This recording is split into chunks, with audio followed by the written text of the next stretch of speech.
আসসালামু আলাইকুম সুপ্রিয় বন্ধুরা, জানিয়ে দিব আন্তর্জাতিক খবর রয়েছে। পাকিস্তানের সঙ্গে সংঘাতে ভারতের 250 সেনা নিহত হলো। এদিকে ভারত পাকিস্তান যুদ্ধের পর রাফাল যুদ্ধ বিমান নিয়ে কুৎসা রটাচ্ছে চীন।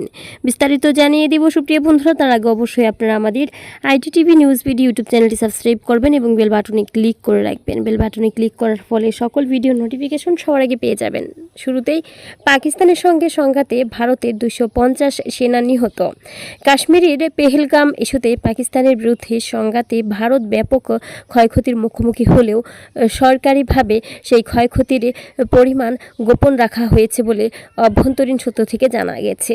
সীমান্তবর্তী লাইন অফ কন্ট্রোলে LOC পাকিস্তানের বিরুদ্ধে চালানো অভিযানে 250-এরও বেশি ভারতীয় সেনা নিহত হয়েছে বলে বিভিন্ন সাময়িক ও কূটনৈতিক সূত্র নিশ্চিত করেছে। তবুও ভারত সরকার এই তথ্য জনসম্মুখে আনতে চায়নি এবং বরাবরই ক্ষয়ক্ষতির মাত্রা অস্বীকার বা খাটো করে দেখানোর চেষ্টা করছে।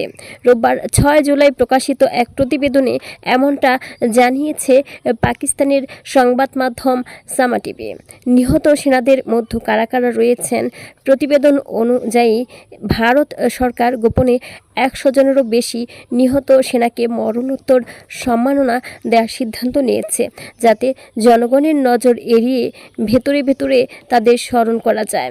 3 জন রাফাল পাইলট সহ মোট 4 জন পাইলট, ভারতীয় বিমান বাহিনীর IAF 7 জন সদস্য, 10 ইনফ্যান্ট্রি ব্রিগেডের জি টপ পোস্টের 5 জন সেনা, 93 ইনফ্যান্ট্রি ব্রিগেড হেডকোয়ার্টারের 9 জন সদস্য, আদমপুর বিমানঘাটির নিহত S-400 ক্ষেপণাস্ত্র প্রতিরক্ষা ইউনিটের 5 জন অপারেটর। সেনাবাহিনী ও সরকারের মধ্যে এত লুকোচুরি। সূত্রমতে রাফাল ফাইটার জেটের ক্ষতি এবং বিভিন্ন কৌশলগত ঘাঁটি ধ্বংস হওয়া নিয়ে শুরু হতে ভারত সরকার ও সেনাবাহিনী মুখ না খুললেও পরে একাধিক উচ্চ পদস্থ জেনারেল ও কূটনৈতিক কর্মকর্তা এ তথ্য স্বীকার করতে বাধ্য হন। পরিবারগুলোর ওপর চাপ। এদিকে নিহত সেনাদের পরিবারের সদস্যদের উপরও সরকার চাপ সৃষ্টি করেছে, যাতে তারা সামাজিক যোগাযোগ মাধ্যমে ছবি বা ব্যক্তিগত তথ্য শেয়ার না করে। পুরো পরিস্থিতি যেন নিয়ন্ত্রণে থাকে, সেই চেষ্টায় তথ্য নিয়ন্ত্রণ ও প্রচারণা কৌশল অবলম্বন করছে মোদি প্রশাসন। সেনা ক্ষয়ক্ষতির স্বীকারোক্তি এড়িয়ে সম্মান প্রদান।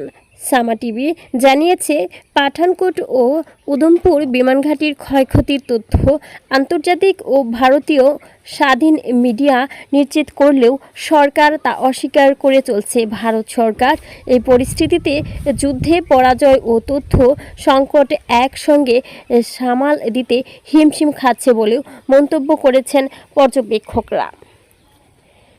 এই প্রতিবেদন এর সঙ্গে পাকিস্তানের অপারেশন বুনুয়া নুম মারসোস এর সফলতার দাবি ও ভারতীয় যুদ্ধবিমানের ধ্বংসের তথ্য উঠে এসেছে। সুপ্রিয় বন্ধুরা, এ ছিল আমাদের ITTV নিউজ ফিডের আপডেট গুরুত্বপূর্ণ খবর। পরবর্তীতে আপডেট খবর পেতে চ্যানেলটি অবশ্যই সাবস্ক্রাইব করবেন এবং বেল বাটনে ক্লিক করে রাখবেন।